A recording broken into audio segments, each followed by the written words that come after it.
Nowhere in the Quran is the word burqa or niqab being used. No whatsoever.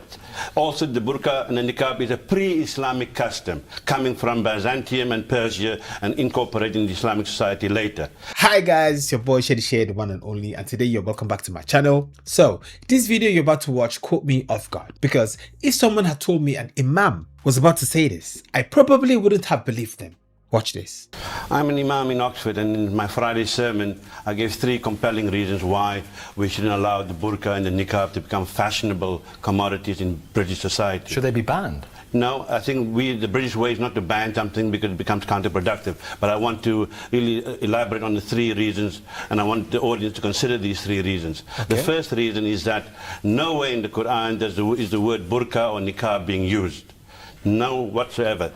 Also, the burqa and the niqab is a pre-Islamic custom coming from Byzantium and Persia and incorporated in the Islamic society later. Second argument against the burqa and the niqab, that it is sexist and discriminatory. If it's okay for a Muslim woman to hide her face, then Muslim men should hide their faces as well.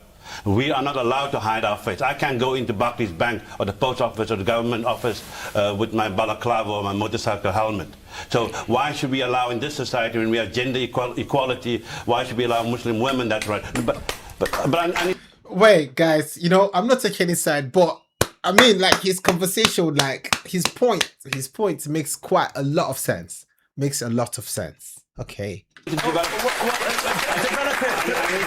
it through the course of the debate, because there's Considering the fact that he's an Imam, you're telling me the burqa and the niqab were not part of Quran? They were not a fundamental part of Islam? Also, the burqa and the niqab is a pre-Islamic custom coming from Byzantium and Persia and incorporated in the Islamic society later. Second argument against the burqa and the niqab, that it is sexist and discriminatory. If it's okay for a Muslim woman to hide her face, then Muslim men should hide their faces as well. We are not allowed to hide our face. I can't go into Barclays Bank or the post office or the government office with my balaclava or my motorcycle helmet. So why should we allow in this society, when we have gender equality, why should we allow Muslim women that right? But I need to develop it through the course of the debate, because there's some potent points there. Hamza, please come back on. Dr. Taj Hargey, an Imam at the Summertown Mosque, argues the practice of women covering their faces is discriminatory and sexist. Given that men are not subject to similar rules, various sources suggest that the customs of wearing a burqa, veils, and uncovering women's faces are not originally rooted in the Islamic community. Instead, they date back to the pre-Islamic period. Mr. Hamza, please come back on those points. Then we'll open it up. I've got to stress that it's a freedom of choice. I've chosen to cover my face. I'm not doing it because somebody else has told me to do it, or I'm feeling suppressed into doing it. You mentioned the word scholars.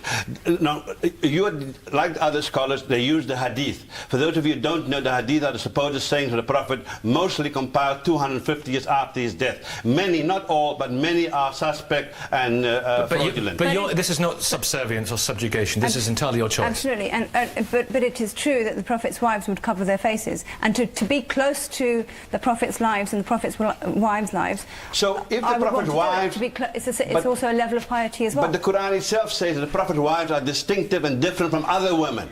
So you can't claim that bit. This issue is really something that you are saying it is religious. I'm quite happy for you, anyone to have freedom, but it's based on your cultural interpretation and not the religious requirement of Islam. Okay, now I'm not gonna lie. I didn't expect this at all, because when people think the niqab and the burqa, they probably assume that every Imam has the same view. But here we have an Imam arguing something completely different.